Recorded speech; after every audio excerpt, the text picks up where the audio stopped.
Pessoal, tudo bem com vocês? Bem-vindos e bem-vindas ao canal do Professor Mário Miski aqui no YouTube.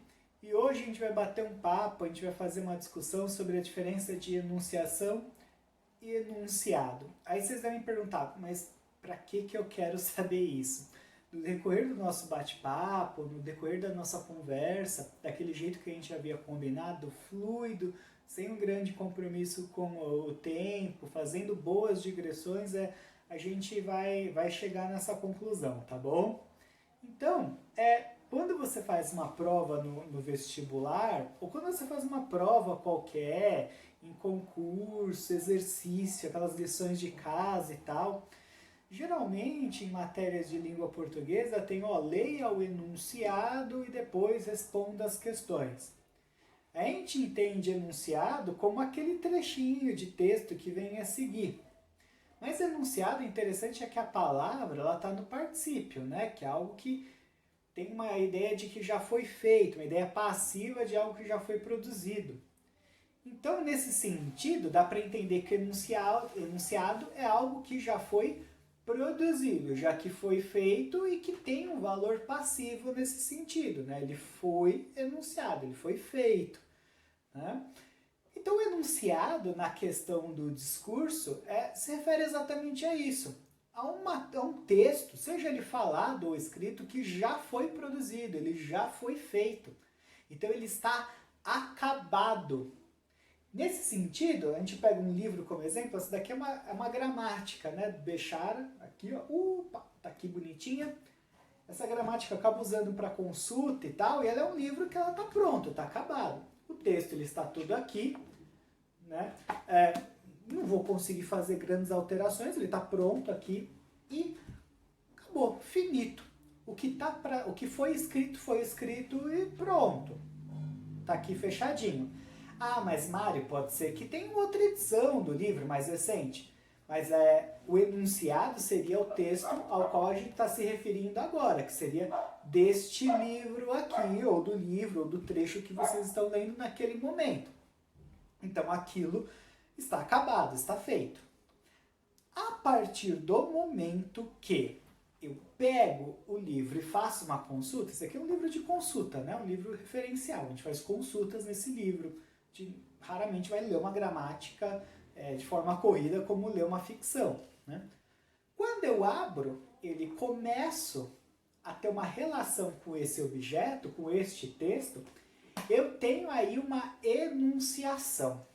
Então a enunciação ou discurso, ela trabalha com uma relação do aqui, agora e inacabado, em constante construção. A partir do momento que ela se encerra, ela se torna um enunciado, que pode de alguma forma ser físico, como é esse livro, ou que pode ficar para sempre aí perdido, esquecido. Para falar a verdade, a partir do momento que eu fecho o livro e deixo de lê-lo, esse daqui volta, o livro volta a estar num processo de enunciado, ele continua sendo enunciado, e se eu for abrir de novo para ler as mesmas coisas, eu vou ter uma enunciação totalmente diferente, essa que é a verdade. Porque toda vez que você entra em contato com um texto, seja ele qual for, você também é um pouco diferente. Então esse fazer inacabado, contínuo, no aqui e agora que a gente tem, ao entrar em contato com um texto, ele é único, ele nunca vai acontecer de novo. Então tem muitas pessoas que leem vários livros, criança vê vários filmes, né, ou lê várias vezes o mesmo livro, ela lê várias vezes o mesmo enunciado, o mesmo livro, acabado, pronto. Só que cada vez que ela lê o livro, ela entra em um processo de enunciação diferente, que ela retira dali significados que ela não havia tirado, que ela tem naquele momento da leitura um horizonte de expectativa diferente do anterior. Aí você fala, mas se ela lê 2 vezes seguidas em sequência, mesmo assim é diferente, porque ela já vai ter no repertório de vida dela a leitura anterior, ou seja, ela já conhece uma parte do processo. Nesse caso aqui, dessa gramática, ela é um pouco antiga, ela é antes do novo acordo ortográfico.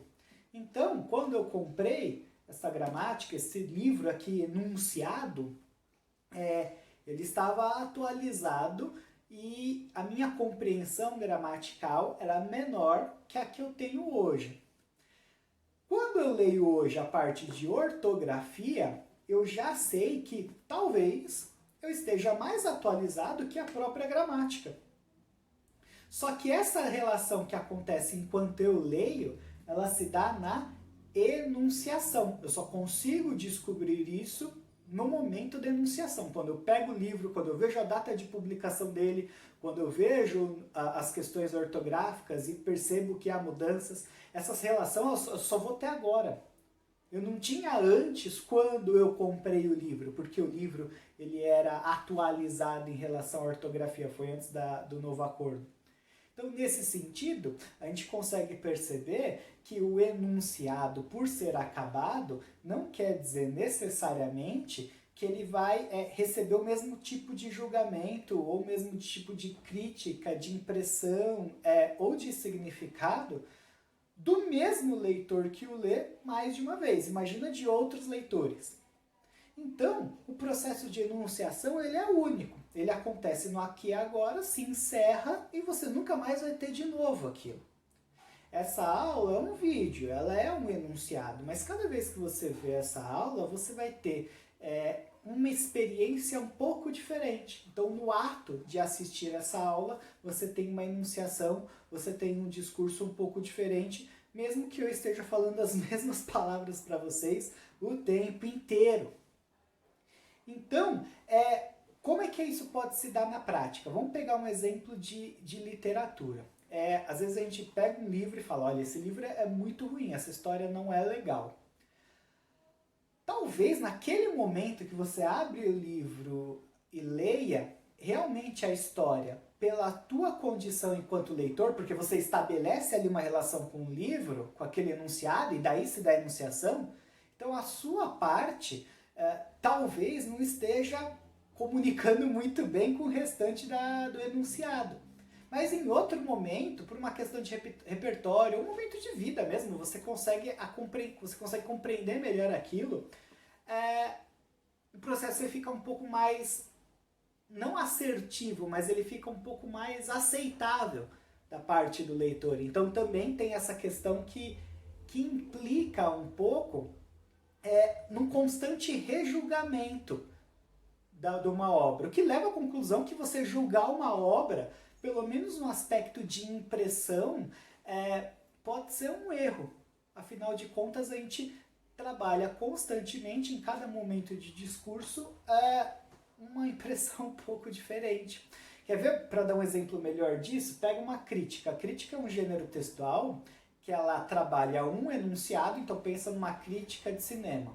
Ela trabalha um enunciado, que é o filme. Só que essa crítica é produzida a partir do processo de enunciação do espectador, que é o crítico, com o filme. Se esse mesmo espectador que desenvolveu essa crítica rever o filme depois, ele pode tirar impressões diferentes e produzir outra crítica, inclusive. A gente não fala que às vezes um filme, uma história, um jogo de videogame envelheceram mal, né? A gente fala muito isso, nossa, esse filme envelheceu mal, né? Mas é por quê? Porque o enunciado ele continua o mesmo, você que mudou. Então você mudando, o contexto socioeconômico do lugar que você vive mudando também, você tendo acesso a coisas diferentes, você pode avaliar algo que era ruim antes para você, como bom, ou algo que era maravilhoso como algo que não é tão bom assim, que é certamente um pouco até desprezível, digamos assim. Tem várias coisas que eu assisto hoje que eu falo, nossa, como é que eu via antes isso e achava graça? O mesmo texto, seja ele falado ou escrito. Então, é interessante a gente observar esse processo da enunciação, desse fazer constante e inacabado da relação dos interactantes, né, das pessoas que interagem, seja a partir de um livro, né, o autor do livro interagindo contigo, né, seja em outros tipos de relação, você pode perceber como é um processo que vive em constante rejulgamento. Isso vale para a interpretação de livros. Então, pega um exemplo mais clássico, assim, o Dom Casmurro. o mesmo enunciado que a gente lê hoje, o pessoal, no momento da sua publicação, também leu a mesma história. O que vai diferir hoje é que a gente tem um contexto social diferente, a gente tem alguns estudos da própria obra que abordam aspectos diferentes, intencionalidades ou possíveis intencionalidades diferentes no Machado de Assis ao escrever a história.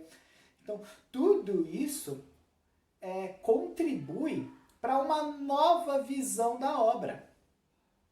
E essa nova visão, ela acontece nas constantes enunciações, dos constantes discursos que os leitores vão tendo, interagindo com o livro, interagindo com outras obras que de alguma forma colaboram para uma nova interpretação do livro. Então, por que antes era algo meio categórico, assim, falavam, olha, realmente o Dom Casmurro conta a história de uma traição, a Capitu traiu o Bentinho. No momento da publicação era isso. Porque a visão de mundo daquele grupo social, ela era diferente da nossa e, obviamente, a impressão dos leitores, a partir do repertório, a partir da constituição de textos que eles têm, que eles reagem, é única para eles. Então, tendenciosamente, a maioria das pessoas, a maioria da crítica condenava a Capitu. Hoje isso é totalmente interrogativo, é um ponto de interrogação gigante, algo muito questionável. A gente não tem como saber se de fato Capitu traiu o Bentinho ou não, mas hoje apareceram inúmeras interpretações da obra, o contexto social é diferente, o papel da mulher na sociedade mudou muito, né? Que bom que isso aconteceu. Então a gente acaba tendo uma leitura não defendendo Capitu, porque acho que não é o caso, porque a história acontece do ponto de vista do Bentinho, a gente não tem nem como saber o que aconteceu, mas é de um jeito um pouco mais imparcial. Se a leitura em primeira pessoa, antigamente, ela servia como um testemunho, digamos assim, hoje ela gera em nós certa dúvida. Quando alguém conta uma história para você, você às vezes coloca algumas dúvidas em xeque, né? Você fica meio, será que é verdade? Não. Talvez hoje, quando a gente lê o Dom Casmurro, a gente vê uma fala do Bentinho e fala, não sei se esse cara tá viajando, ele tá falando a verdade. Então, se você for pensar, o enunciado é o mesmo. Só que a enunciação, o momento da leitura, do fazer essa comunicação, ele é único, ele é especial e ele leva em consideração não só a individualidade do leitor, mas o momento dele. Como ele vai reagir àquela informação naquele momento, naquele instante. Então, quando você observar um livro, quando você ler um livro e falar, não sei se esse livro é bom, talvez mais à frente você continue com essa opinião, de uma forma sempre um pouquinho diferente, mas continue com essa opinião, ou talvez não, você fala, nossa, antes eu achava esse livro péssimo, hoje eu acho esse livro incrível, maravilhoso, enfim, por N motivos. Às vezes a temática do livro antes não significava muita coisa para ti, hoje significa, né? Esses livros que têm histórias um pouco dramáticas, né?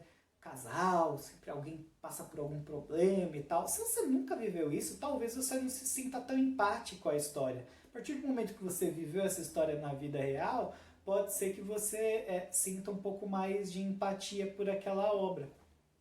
Mas, repito, se você lê o mesmo livro 2 vezes seguidas, corrido, mesmo assim são 2 processos de discurso, de enunciação, a gente está falando a mesma coisa, diferentes. Então, enunciado é isso daqui, ó, acabado, é o texto. Quando eu começo a abrir e ler, eu tenho uma enunciação, ela é única, ela nunca vai acontecer de novo. Você pode tentar repetir, você pode às vezes ficar no mesmo lugar, tentar ler na mesma hora, para tentar... Não vai, porque você mudou, você é diferente. Então, se você é diferente, a sua interpretação do livro e a sua leitura de mundo também é outra. Você já se relacionou com textos diferentes. Aí você fala, mas se eu ler 2 vezes seguidas esse livro aqui, eu não vou me relacionar. Não, você já leu esse livro aqui inteiro. Enquanto você nunca leu esse livro e você está lendo com ele agora, você está se relacionando com ele pela primeira vez. Você ainda não o leu inteiro. Se você ler logo em seguida ele de novo, você já tem a informação inteira do livro na mão. E você cria conexões com outros textos que você já leu anteriormente.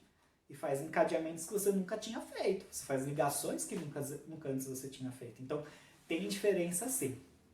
É interessante a gente refletir sobre isso. Eu fiz meio que um desabafo sobre a diferença de enunciação e enunciado. A ideia era mais fazer esse bate-papo mesmo, essa conversa sobre o tema, que eu acho que fica mais divertido, inclusive para depois vocês comentarem, opinarem, na hora de compartilhar, tirar uma impressão disso. Eu não coloquei nada muito técnico. A ideia dos vídeos do YouTube não é fazer isso de maneira muito técnica, nem de maneira muito compromissada com valores estéticos. A única alteração foi o sofá que eu fiz do vídeo passado. Então é isso, pessoal. Muito, muito obrigado.